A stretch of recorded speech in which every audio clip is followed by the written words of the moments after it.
नमस्कार. स्वागत आहे आपलं चर्चा रंगली या विशेष कार्यक्रमात. चर्चा रंगली, तथ्य, तर्क आणि चर्चा. इथे आपण बोलतो त्या विषयांवरती ज्या विषयांवरती बोलण्याचं कोणी धाडस करत नाही. तर आज आपल्या सोबत आहेत एक श्रीरामपुरातील असं एक अष्टपैलू व्यक्तिमत्व, ज्यांच्या विचारधारेने त्यांनी श्रीरामपूरमध्ये एक स्वतःची वेगळी छाप टाकली आहे. तर स्वागत आहे आपल्या कार्यक्रमामध्ये संजय छल्लारे साहेब यांचं. नमस्कार सर. चर्चेच्या सुरुवातीला एक प्रश्न विचारू इच्छिते की तुम्ही सुरुवातीला काँग्रेसमध्ये होतात, त्यानंतरनं शिवसेनेमध्ये, ठाकरे गटामध्ये, त्यानंतरनं शिवसेना शिंदे गटामध्ये. तर हे पक्ष प्रवेशामध्ये तुमचं नेमकं काय उद्देश होता? त्यानंतरनं त्याला सलग लागून दुसरा प्रश्न असा की तुम्ही स्वर्गीय जयंतराव ससाणे साहेब यांचे निकटवर्तीय होतात. तर आता तुम्ही पुढे जातायत तर त्यांची विचारधारा घेऊन जात आहात की त्यामागे तुमचं काय विचारसरणी आहे? माझा जो राजकीय प्रवास चालू झाला ते पहिलं काँग्रेसमधनं पहिलं अपक्ष नगरसेवक झालो. त्याच्यानंतर मला ससाणे साहेबांची साथ मिळाली. ससाणे साहेबांबरोबर मी 20-25 वर्ष राजकारणात घातले.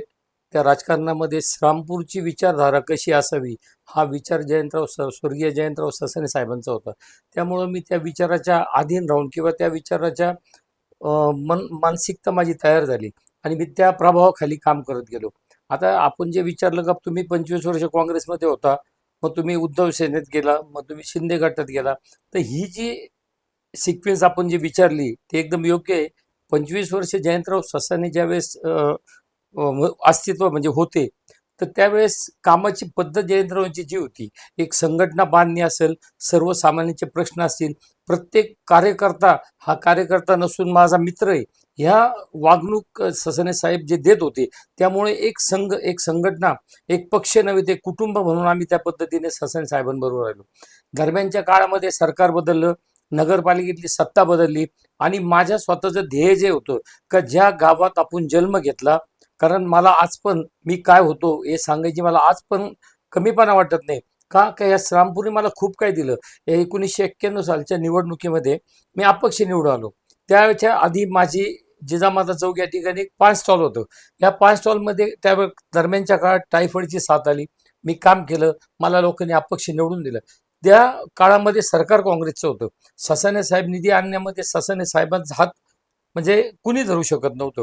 मग जो माणूस श्रीरामपूरचा विकास करतो त्या विकासासाठी विकास पुरुषा मागे आपण उभं राहिलं पाहिजे.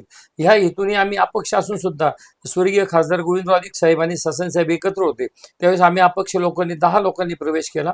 त्या पद्धतीने काम चालू केलं. त्याच्यानंतर सरकार बदललं, साहेब गेले. साहेब गेल्याच्या नंतर सुद्धा त्यांचे चिरंजीव करणदादा ससाणे यांना आम्ही खंबीर साथ देऊन त्यांच्या बरोबर राहिलो. मी स्वतः माझ्या मोरगेवस्ती वार्ड असेल, हा वार्ड असेल, हा प्रभाग असेल, मी ह्या साहेबांच्या आदेशानुसार मी माझे 25 वर्षाचे प्रभाग सोडले. का शेवटी वैचारिक पातळी असणारे लोक, गावाचा विचार करणारे लोक, का ज्यांच्या बरोबर आपण राहिलो तो गावचा विकास झाला पाहिजे. तर दरम्यानच्या काळात मी त्यांच्या बरोबर गेलो, मी पराभूत झालो. पण अशी परिस्थिती झाली का नगरपालिकेत सत्तांतर झालं. सत्तांतर झाल्याच्या नंतर जर वर सत्तेत असेल तर तुम्ही गावात निधी आणू शकतात, तुम्ही गावात काम करू शकतात, हा हेतू डोळ्यापुढे ठेवला. मग तसा विचार केला तर उद्धव साहेब सुद्धा त्यावेळेस सत्तेत नव्हते. पण तरी सुद्धा एक मानसिकता अशी का आज जी परिस्थिती आहे का उद्धव साहेबांच्या शिवसेनेनी का गेलो, कारण काँग्रेसमध्ये घुसमट व्हायला लागली. काँग्रेसमध्ये दुसरा कोणी चेहरेच पुढे येईना. काँग्रेसमध्ये कार्यकर्त्यांची ससाणे साहेबांच्या काळात जी दखल घेतली जात होती ती दखल कोणी घ्यायला तयार नाही. मग काँग्रेसचे 10 नगरसेवक गेले, मी गेलो, माझ्यानंतर परत 10 नगरसेवक गेले. मग ही जी परिस्थिती होती तर ही काँग्रेसच्या काही लोकांनी स्वतःला तपासून पाहिजे गरज होती. पण तरी सुद्धा मला काही कोणावर व्यक्तिगत टीका करायची नाही, ते त्यांच्या ठिकाणी योग्य असतील.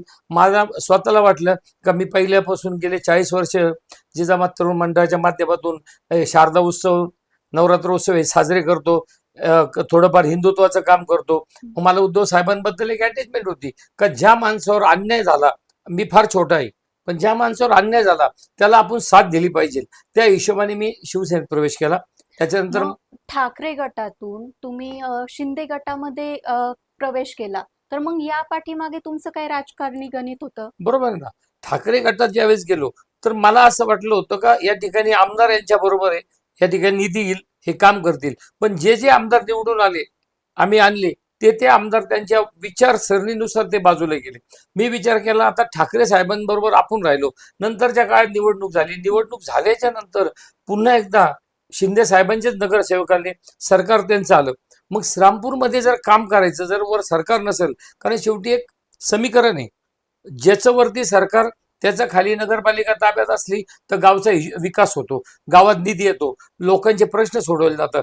त्या हिशोबाने मी विचार केला का आपण शिंदे सेनेबरोबर जर गेलं तर ह्या गावात खासदार शिवसेनेचा, ठाकरे साहेबांच्या गटाचा, काँग्रेसचे आमदार, मग ह्या ठिकाणी शिंदे गटात जर आपण गेलो तर आपल्याला काही का होईना आपल्या श्रामपूरसाठी, का ज्या श्रामपूरचं 40 वर्षात त्यांनी आपल्याला इतकं काही दिलं त्यांना आपण देणं लागतो. मग आपण वर शिंदे साहेबांच्या गटात जर गेलं तर श्रामपूरसाठी आपण काहीतरी आणू शकतो, एवढाच हेतू होता, बाकी काहीच हेतू नव्हता. आता आपल्या शिवसेना शिंदे गटामध्ये अनेक दिग्गज नेते आहेत, ज्यामध्ये मुरकुटे साहेब झालं, त्यानंतरनं कांबळे साहेब झाले, आता सागर भैया बेग झाले आणि आत्ताच प्रकाश चित्ते साहेब यांनी देखील या पक्षामध्ये आलेत ते. तर मग ह्या पाठीमागे म्हणजे आता हे सगळे नेते स्ट्रॉंग पोझिशनला आहेत, तर मग ह्या सगळ्यांचा मेळ कुठेतरी बसतोत का? काही काही विचारसरणी जी आहे ती पुढे मागे होते, काही वादावादी होतात, असं काही होतं का गटामध्ये? बरोबर आहे आपला प्रश्न. सगळ्यात महत्वाचं, मी ज्या दिवशी शिवसेनेत गेलो त्या दिवशी त्या ठिकाणी फक्त माजी खासदार सदाशिवराव लोखंडे साहेब, माजी आमदार भाऊसाहेब कांबळे साहेब हे दोन होते. तिसरा मी त्या दिवशी गेलो, आणि मी ज्या दिवशी गेलो त्या दिवशी लोकनेते भांदाजी मुरकुटे साहेब काही एक नाव आहे, त्यांचा प्रवेश झाला, त्यांचा माझा दोघांचा झाला. आणि त्याच्या दरम्यानच्या काळात सागरभैया बेग यांचा पण प्रवेश झाला. आज परिस्थिती अशी आहे का श्रामपूर शहराच्या दृष्टीने जर बघितलं तर हे मातब्बर लोक, हे सर्व का प्रत्येक जण नेता आहे तिथं. मी फार छोटा माणूस आहे, पण प्रत्येकाने एक अपक्ष माणसाने 50,000 मतं घेणं नॉट ए जोक. श्रामपूर तालुक्यात अशी परिस्थिती नाहीये का एका सर्वसाधारण माणसाने पहिल्यांदा यायचं, उभं राहायचं आणि 50,000 मतं घ्यायचे. त्याच्यानंतर मुरकुटे साहेबांना एवढा कामाचा अनुभव, गेले 40 वर्ष कारखाना, आमदारकी, भाऊसाहेब कांबळे 2 टर्म आमदार, हे सगळ्यांचं जर एकत्र समीकरण केलं, आणि आत्ताच नव्यानं काल परवात प्रकाश चित्तेंचं प्रवेश, म्हणजे ही जी परिस्थिती काल शिवसेनेची इथं होती का शिवसेनेचा ताळमेळ नव्हता, ही परिस्थिती आज आपण जे विचारलं का हे सगळं एक विचाराने एक होतील का. पण जर यांच्यासाठी किंवा गावासाठी प्रत्येकाने आपले जर 2 पावलं मागे घेतले आणि शिंदे साहेबांनी स्वतः सर्वांना जर एका ठिकाणी बसून निर्णय केला, तर माझ्या मते, मी एक कार्यकर्ता म्हणून चर्चा करतो का माझ्या मते श्रामपूरमध्ये जिल्हा परिषद असेल, पंचायत समिती असेल किंवा नगरपालिका असेल, 100% शिवसेनेचा भगवा झेंडा फडकल्याशिवाय राहणार नाही. बरोबर, अगदी बरोबर. आता श्रीरामपूरमध्ये काही स्थानिक मुद्दे आहेत, बरेचसे विकास कामं आहेत ज्यांचं काम अद्याप अर्धवटच आहेत, ज्यामध्ये जॉगिंग ट्रॅक असेल, स्टेडियम असेल, उद्याने असेल. तर हे कुठेतरी न होण्यामागचं कारण नेमकं काय आहे?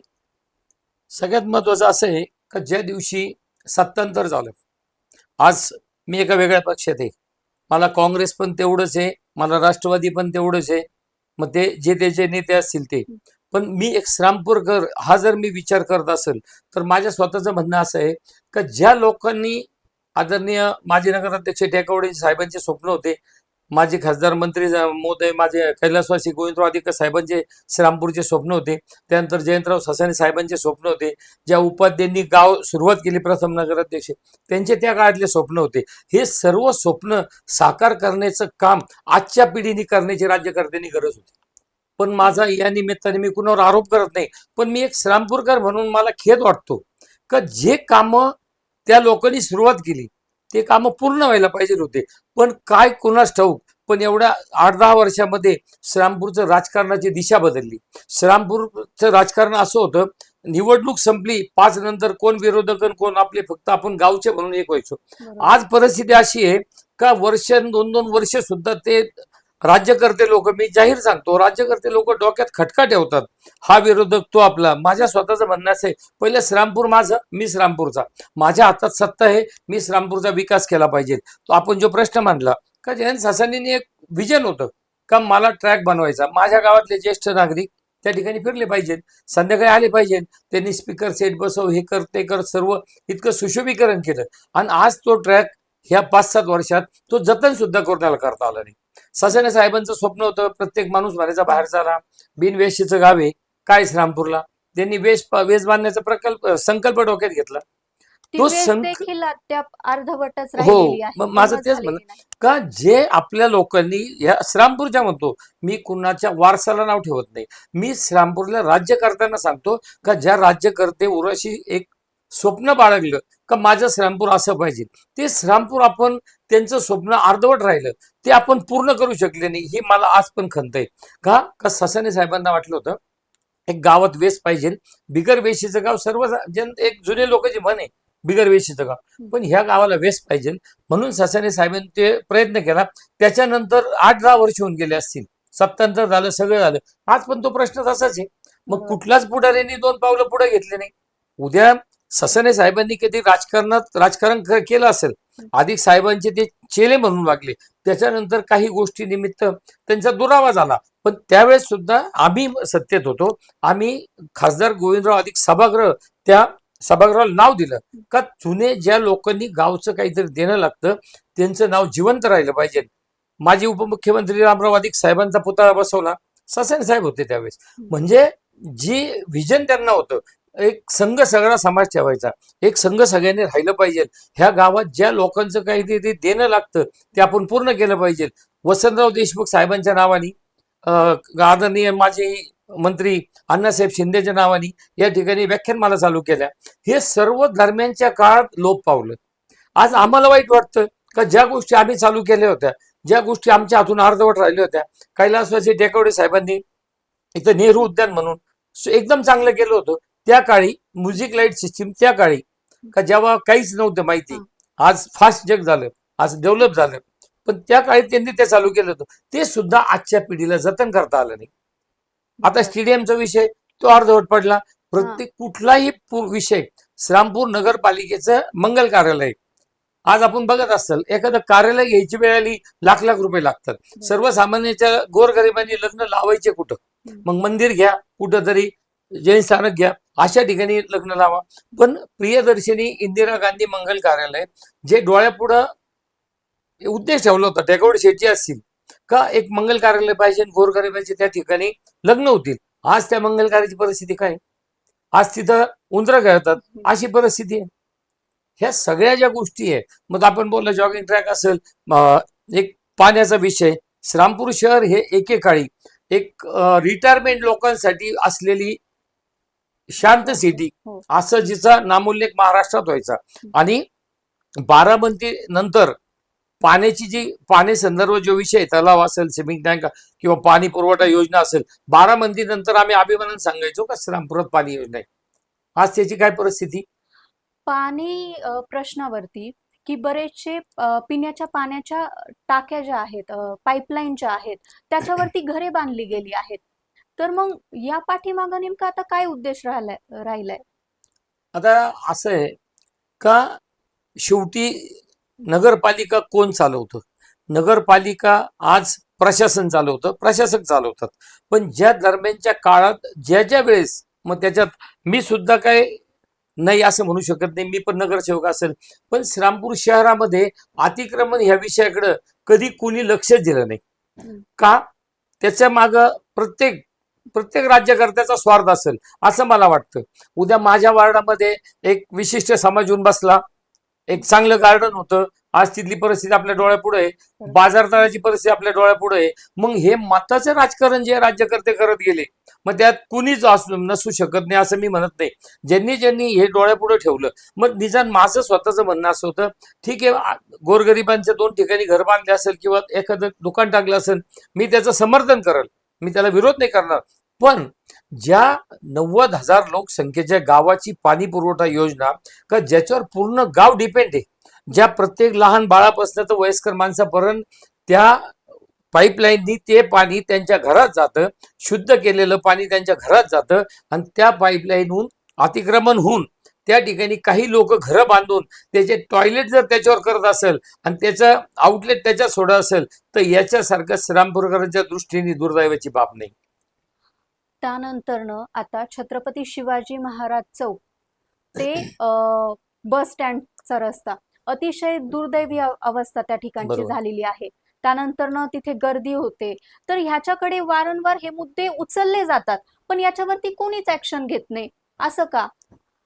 आता त्याच्यात महत्वाचं असं आहे का ज्या वेळेस नेवासा नाक्यापासून संगमनेर नाक्यापर्यंतचा रोड रस्ता हा PWDकडं हँडओव्हर करायचा होता, त्यावेळेस त्यांचा प्रस्ताव आला.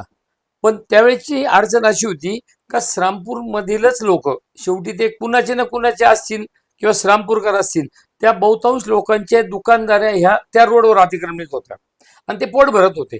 त्यावेळेस जे कोणी होते, आम्ही होतो, ससन साहेब असतील, त्यांना असं वाटलं का हा जर रस्ता हँडओव्हर केला तर हा गव्हर्नमेंट तो करल, त्याचा खर्च त्याचा निधी हा गव्हर्नमेंट उपलब्ध करून देईल. पण त्यावेळेस ते हा विचार केला, त्यांच्याकडे दिल्याच्या नंतर ज्याप्रमाणे आपण छगन भुजबळ साहेबांच्या यावल्यात बघितलं का पूर्ण तोडून टाकलं, पूर्ण डिमॉलिश केलं.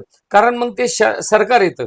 आज नगरपालिकेचं असं आहे का आम्ही तो त्यावेळेस यांनी आपल्याकडे ठेवून घेतला, मग तो एक बेसवर दिला का त्यांना आम्ही स्टॅम्प ॲफिडेव्हिट करून दिलं का हा रस्ता आमच्या हद्दीत ठेवतो, आमच्या ताब्यात ठेवतो, पण याचे जे काही डेव्हलपमेंट आहे हे तुम्ही नगरपालिकेच्या खर्चातून करायची, सरकार करणार नाही. त्यावेळेस जी चूक झाली, मी चूक म्हणल, त्याच्यानंतर काही अतिक्रमण निघले आपल्याला सगळं माहिती आहे. काही निघले, काही राहिले, काही कसे काढले, काही कसे राहिले. पण आज परिस्थिती अशी आहे का मला वाईट वाटतं का नेवासा संगमनेर रोडला ज्या महापुरुषांचं नाव घेऊन प्रत्येक माणूस दिवस उगवतो का त्यांचं देशभर ते महापुरुषांचं नाव, म्हणजे आज देशाच्या बाहेर सुद्धा डॉक्टर बाबासाहेब आंबेडकर असतील, महात्मा गांधी असतील, आज छत्रपती शिवाजी महाराजांचा पुतळा त्या रोड लागलेला आहे.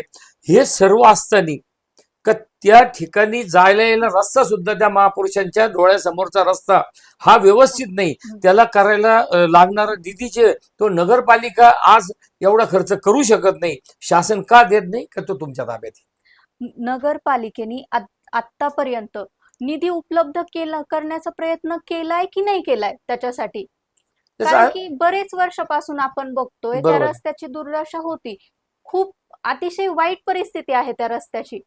मी मान्य सीओ साहेबांशी एकदा चर्चा केली का साहेब म्हणलं आपण बऱ्याच ठिकाणी बघतो, गडकरी साहेबांचं नाव ऐकतो, आपण जर औरंगाबाद साईडला विदर्भ साईडला गेलो तर कॉन्क्रीटचे रस्ते झाले का ज्या ठिकाणी आज 80 ते 85 ते 90 हजार लोकसंख्येचं गाव आहे, जो गावातला महत्वाचा रस्ता आहे का जो बाबळेश्वर ते नेवासा रोड जातो, मग त्या रस्त्यासाठी आपण स्पेसिफिक निधी मागितला पाहिजे किंवा तो रोड कॉन्क्रिटीकरण केलं पाहिजे. त्यांनी मला सांगितलं छल्लारे साहेब तुमची मागणी बरोबर आहे, पण त्याचं बजेट होतं 50 कोटी रुपये कॉन्क्रिटीकरणाचं. मग त्याला आता जो खर्च करायचा एवढा निधी उपलब्ध होत नाही. कोणतरी आमदार झाले, आमदाराला वर्षाला काहीतरी 5 कोटी मिळतात. एक मेन श्रीरामपूरकरच म्हणजे त्यांचे मतदार नेत्यांना पूर्ण तालुक्यात यावं लागतात. तो निधीचा सगळ्यात मोठा प्रॉब्लेम येतो. आणि ज्या ज्या हेड खाली निधी मिळतात त्या निधीमध्ये तयारी जरी केली तर तो एक 50 फूट रस्ता होतो, 70 फुटापर्यंत तेवढे एस्टिमेट जे निघतं ते तेवढंच निघतं. त्यामुळे 2-3 तुकड्या झाल्यामुळे तुम्ही बघा काही ठिकाणी चांगलं आहे, मेन गावात वाईट आहे. म्हणजे पूर्ण निधी शासनाकडून सुद्धा इतका मिळत नाही. त्यामुळे आज या रस्त्याची दुरावस्था आहे. कॅनल रोडची पण तीच परिस्थिती आहे. तर मग त्याबद्दल आपली काय विचारसरणी आहे? कचऱ्याचे ढिगारे तिथे पडलेले दिसतात, बरीचशी दुर्गंधी त्या ठिकाणून येते. तर मग त्याबाबत आपलं काय मत आहे? मला सगळ्यात महत्वाचं वाईट एका गोष्टीचं वाटतं का श्रीरामपूरमध्ये आज जो पालक म्हणून वागला पाहिजे असा कुठलाच नेता मला दिसत नाहीये. मला स्वतःचं मत. कारण ज्या दिवशी कोलारच्या नदीवरचा ब्रिज खराब होतो किंवा खराब झाला त्या दिवशी त्यांना पर्यायी रस्ता काढला जातो कॅनल बायपास. कॅनल बायपास काढला तर माझ्या स्वतःचं म्हणणं असं आहे का आमचा रस्ता खराब झाला, आमच्या गावातला, मी आमचा म्हणल, आपल्या गावातला मी आपला म्हणल, हा रस्ता श्रीरामपूरकरांचा खराब झाला. ज्या दिवशी तुम्ही मोठे वाहन इकडून वळवतात त्या दिवशी चेकपोस्ट ठेवा, त्या वाहनाचा टॅक्स टोल फाडला पाहिजे, त्याचे पैसे डागडुजीला वापरले गेले पाहिजे. आज त्यांच्या गाड्या ह्या ज्या रोडने जातात ते खराब होतात, त्याचं कोणाला घेणं नाही, कुठला राजकीय पक्ष पुढे येत नाही, कुठल्या पार्टी पुढे येत नाही. कुठला नेता म्हणत नाही का ह्या आमचं नुकसान होतंय. राहिला कचऱ्याच्या ढीगचा विषय, तर मी तुम्हाला धन्यवाद देतो का तुम्ही मला आरोग्य विषयात आणलं आणि कचऱ्या संदर्भात जे बोलतायत याच्यावर मी थोडे 2 मिनिटं जास्त बोलू शकतो. कारण शेवटी श्रीरामपूरमध्ये पाणी, आरोग्य, लाईट, सुखसोयी असली तरच या ठिकाणी नागरिक थांबू शकतात. सगळ्यात महत्वाचं, ज्या दिवशी नगराध्यक्ष व ती टीम त्यांच्याबरोबरचे नगरसेवक पाय उतार झाले त्याच्या आधीपासून श्रीरामपूर नगरपालिकेत एका व्यक्तीला, एका फर्मला तो ठेका दिला होता. त्याला 35 लाख रुपये, माझ्या माहितीप्रमाणे 32 ते 35 लाख असेल ह्या दरम्यान मंथली एवढं पेमेंट टेंडर झालं, त्याला दिलं. आज सुद्धा, आज तागायत गेले 3 ते 3.5 वर्ष आले, त्याचं टेंडरची मुदत संपली, पण त्याचं टेंडर परत काढलं, त्याचं फेर टेंडर निघलं. आज सुद्धा फक्त एक्सटेन्शन घेताय, मुदतवाढ घेताय. मग हे का घडतं? हे श्रीरामपूरकरांचा पैसा हा त्यांच्या आरोग्यासाठी, स्वच्छतेसाठी जो वापरतात तुम्ही, मग त्याचा उपयोग होतो का त्याचा काय होतं हे कोणी विचारायला तयार नाही. कारण गेल्या 4 वर्षामध्ये श्रीरामपूरची एकदम वाईट अवस्था झाली. का? कचऱ्याचे ढीग असतील, गल्लीबोळीमध्ये कुत्रे असतील, डुकरं असतील, आरोग्याचा प्रश्न असेल, हा इतक्या मोठ्या प्रमाणात उद्भवला का याचं नियोजन करायला प्रशासन हतबल झालं. बरोबर.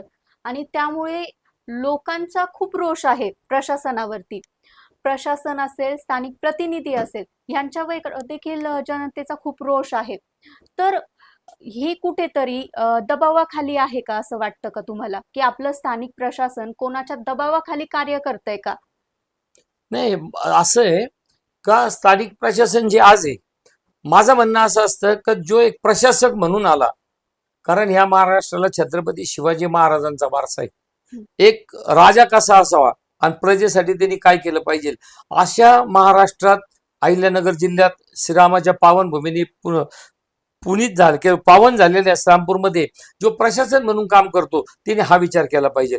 त्यांनी कुणाच्या दबावाखाली यायची गरज नाही. कारण जर मला दिसतंय 35 लाख रुपये तुम्हाला आम्ही देतोय आणि त्याच्या मोबदल्यात एवढं काम होत नाही, तर ॲज ए प्रशासन म्हणून तो तुमचा अधिकार आहे.